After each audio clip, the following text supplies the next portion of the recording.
The Indian rupee has breached the dreaded psychological barrier of 80 per dollar.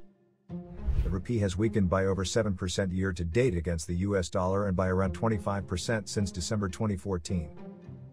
Added to the record high inflation levels and increase in GST, the fall of the Indian rupee against the US dollar is understandably adding to the pessimism for the Indian economy. In macroeconomics, depreciation of the national currency is not the primary indicator of the state of the economy. The issue is much more nuanced with many interdependent factors at work. Let's look at the issue holistically by first understanding the rationale for the fall in the rupee, and then considering the impact it has on the economy. The cause of rupee's depreciation against the US dollar. It is not about the fall in the rupee as much as it is about the rise in the US dollar. The Indian rupee has strengthened against major currencies such as the euro, British pound, and Japanese yen, though it has weakened against the US dollar. The dollar has gained more than 10% this year and is now at a 20-year high. So, why is the dollar rising this rapidly? The spike in the greenback is primarily driven by inflation levels in the USA, which are currently at a 41-year high, because of which interest rates are being raised aggressively by the US Fed. The threat of Russia cutting off gas supplies in winter, coupled with the slow intervention by the European Central Bank to control inflation, are ripe grounds for a recession in the EU. This is causing investors to sell euros and buy dollars instead. In addition, the increasing import bill due to rising international commodity prices is boosting the demand for dollars locally. These are only adding to the shortage of the greenback and leading to the appreciation of the dollar.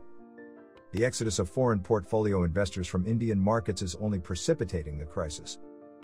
The net outflow by FPIs from equities in the first 6 months of 2022 has reached a record high of 2.25 lakh crore rupees. In comparison, they withdrew 52,987 crore rupees in the entire 2008. The impact. The fall in the rupee value has had a far-reaching impact on many areas of the economy, as well as a few benefits. Higher fuel prices. India imports 80% of its oil requirements, which is mostly paid in US dollars. With international crude oil prices at a decade high, India has to pay a higher amount of dollars for its energy imports. The oil prices locally have risen 2% due to global factors, but 6% due to the depreciation of the rupee. Every rupee 1 fall against the US dollar contributes to an increase of 2 paisa per unit in tariffs locally. Now, there is only as much as the government and states can absorb within their already fragile budgets. So, the exchange rate burden will eventually be passed by the oil refineries and marketing companies onto the consumers.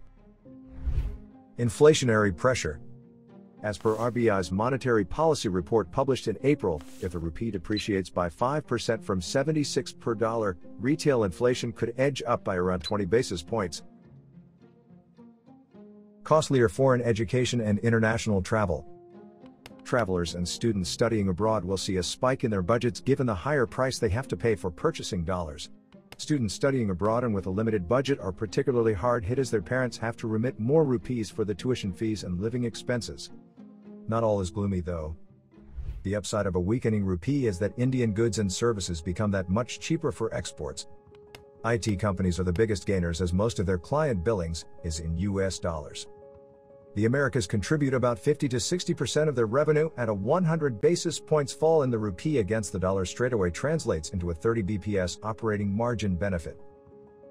So, what are the RBI and the government doing to rein in the falling rupee? In keeping with its mandate to control inflation and manage currency fluctuation, the RBI has announced a slew of measures. The RBI has raised interest rates in recent months to not only curb inflationary pressure but also to increase the attractiveness of holding Indian rupees for residents and non-residents. It has raised the overseas borrowing limits for companies and liberalized norms for foreign investments in government bonds to boost foreign exchange inflows.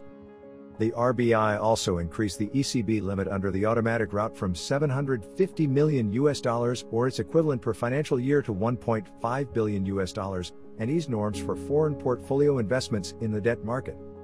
The RBI has also been intervening in both the spot and forward markets by purchasing dollars to slow the rupee's fall. This has had an adverse impact on the foreign exchange reserves, which are now at a 15-month low, equivalent to just 10 months of import. The government, on its part, has introduced a mechanism to settle international trade in rupees, which will make the trade with countries facing US sanctions, especially Russia, easier. Russia has become India's second largest oil supplier since the start of its war with Ukraine, as India aims to capitalize on cheap crude and lower its import bill settled in US dollars.